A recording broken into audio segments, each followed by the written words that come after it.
రోజు పరమశాంతి శాశ్వత ఆనందం ఎలా లభిస్తుంది అనే విషయం గురించి మనం తెలుసుకుందాం. నీవు ఎవరివి, ఎవరి వాడివి, ఎక్కడి నుంచి వచ్చావు? ఈ మూడు ప్రశ్నలు. ఈ మూడిటికి సమాధానం తెలుసుకోవాలి. భార్యాభర్తలు అన్యోన్యంగా అనురాగంగా ఉంటారు. మరి అలా ఉండాల్సిందే. అయితే వాళ్ళ మధ్య ఉండవలసిన బంధం యొక్క అసలు తత్వం తెలిసి ఉంటే వారి బంధం అందంగాను అద్భుతంగా కూడా ఉంటుంది. అలా తెలుసుకోలేకపోతే దుఃఖమయం అవుతుంది. కళ్ళు అందంగా కనిపించాలని కాటుక పెట్టుకుంటారు. అది సరైనది కాకపోతే అందం సంగతి ఎలా ఉన్నా కళ్ళు పోయే ప్రమాదం ఉంటుంది. అలాగే భార్యాభర్తల మధ్య గల బంధం యొక్క యథార్థ స్థితిని తెలుసుకోలేకపోతే సుఖం కోసం చేసుకున్న వివాహం దుఃఖంతో అంతమవుతుంది. భార్యాభర్తలు కలిసి ఉండాలని శాస్త్రాలు చెప్తున్నాయి. కానీ ఇలా కలిసి ఉన్నప్పుడు కూడా ఇద్దరి మధ్య కొంచెం ఎడం ఉండాలి.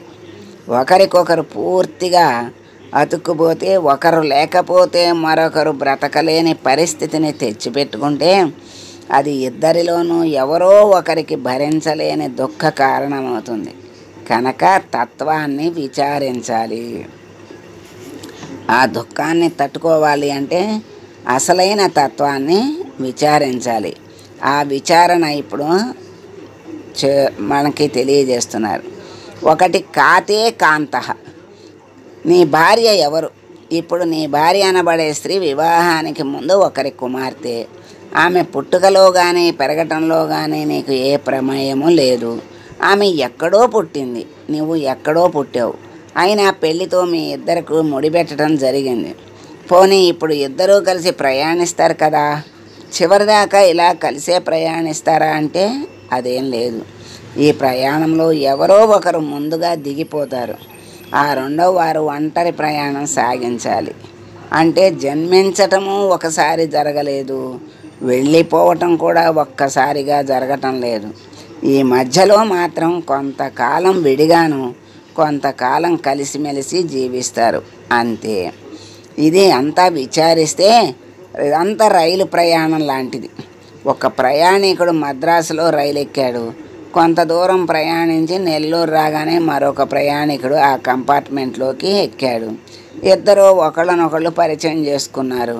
లోకాభిరామాయణంతో ప్రారంభమై రాజకీయాలు, సినిమాలు, వేదాంతం అన్నీ మాట్లాడుకున్నారు. ఎంతో ఆత్మీయులయ్యారు. మొదటి ప్రయాణికుడు చీరాలు రాగానే దిగిపోయాడు. రెండవ ప్రయాణికుడు మొదటివాడిని విడిచి ఒంటరిగా దీనంగా ప్రయాణించి విజయవాడలో దిగిపోయాడు. ఇంతే వారి మధ్య సంబంధం. అలాగే భార్యాభర్తల సంబంధం కూడా ఇలాంటిదే.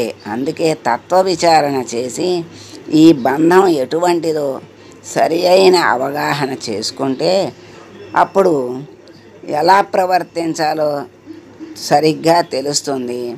దుఃఖాన్ని తట్టుకునే శక్తి, సామర్థ్యం వస్తుంది. రెండోది కస్తే పుత్ర. అలాగే నీ కుమారుడు ఎవరు అని కూడా విచారించు. పుట్టిన దగ్గర నుండి అతడు నీకెంతో ప్రేమాస్పదుడైన కుమారుడు. మరి అంతకుముందు అతడు నీ భార్య గర్భంలో పిండం. అంతకుముందు అతడు నీలో బీజరూపం. ఆ బీజం ఎలా వచ్చింది? నీవు తిన్న ఆహారం ద్వారా నీలో తయారైంది. మరి ఆహారం ఎక్కడి నుండి వచ్చింది? భూమిలో నుండి వచ్చింది. అంటే మట్టి అనేక మార్పులు చెంది ఆహారంగా మారి, ఆ ఆహారం నీలో బీజంగా మారి, ఆ బీజం నీ భార్య గర్భంలో ప్రవేశించి పిండంగా మారి అది వృద్ధి చెంది శిశువుగా వ్యక్తమైంది. అంటే మట్టి యొక్క చివరి రూపమే నీ కుమారుడు అన్నమాట. మరి నీవెవరు? నీవు అంతే. కాకపోతే ఆ బిడ్డ కన్నా కాలంలో నువ్వు ముందున్నావు. నువ్వు కూడా మట్టి యొక్క ఆఖరి రూపమే. ఈ లెక్కన చూస్తే కదులుతున్న ఒక పెద్ద మట్టి ముద్ద మరొక చిన్న మట్టి ముద్దను దగ్గరకు తీసుకుని ముద్దు పెట్టుకుంటుంది, ప్రేమను పెంచుకుంటుంది. విడిచిపెట్టాల్సి వచ్చినప్పుడు విలవిలలాడుతుంది. దూరంగా ఉండి రెండు మట్టి ముద్దల నాటకాన్ని మనం తమాషాగా చూస్తున్నాం అనుకోండి, నవ్వకుండా ఉండలేం. కానీ అదే నాటకంలో పాత్రధారులమై ఎంతో సీరియస్గా మట్టి ముద్దల పాత్రలను పోషిస్తున్నాం. ఇదే భ్రమ, ఇదే మాయ, ఇదే అజ్ఞానం.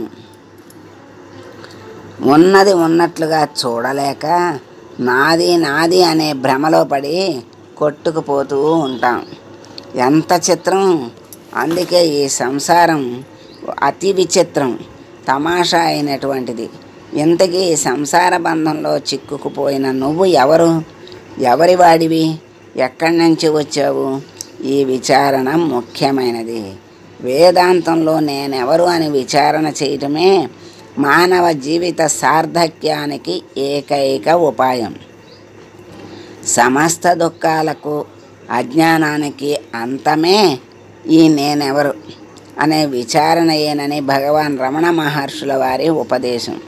నేనెవరు అనేది తెలుసుకుంటే ఈ సమస్త దుఃఖాలు పోతాయి. నేను ఈ శరీరమా? కాదు, ఇదొక గృహం లాంటిది, జడమైనది శరీరం. ఇందులో కూర్చొని నేను నా పనులను నిర్వర్తించుకుంటున్నాను. మరి నేను మనోబుద్ధులా అంటే కాదు, అవి నేను పని చేయటానికి ఉపయోగించుకునే పనిముట్లు మాత్రమే. అవి కూడా జడమైనవే, వాటిని నేను ఉపయోగించుకుంటున్నాను. మరైతే నేనెవరు? దేహంలో కూర్చుని మనోబుద్ధులను ఉపయోగించుకొని పనిచేసే జీవుడిని.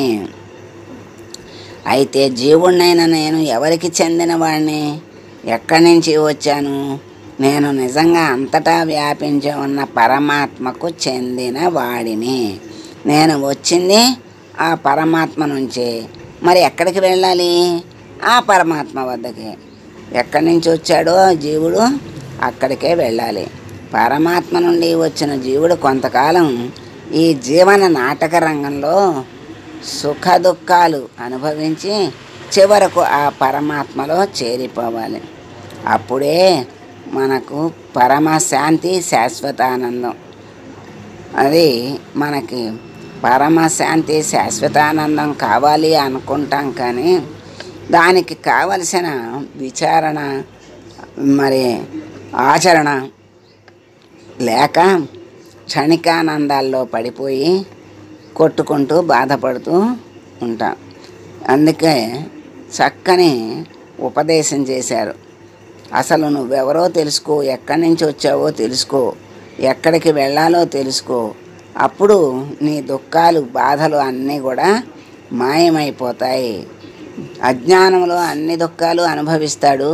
జ్ఞానములో ఉండి జ్ఞానములో నడిస్తే ఏ దుఃఖము ఉండదు, పరమశాంతి వాడికి లభిస్తుంది అని మనకి దీని ద్వారా శాశ్వతానందం కావాలి అనుకునే వాళ్ళు ఈ విధంగా విచారణ చేసుకుని చక్కగా పరమశాంతిని, శాశ్వతానందాన్ని అందరూ పొందమని పరమాత్మ మనకి చక్కగా సూచన ఇచ్చాడు.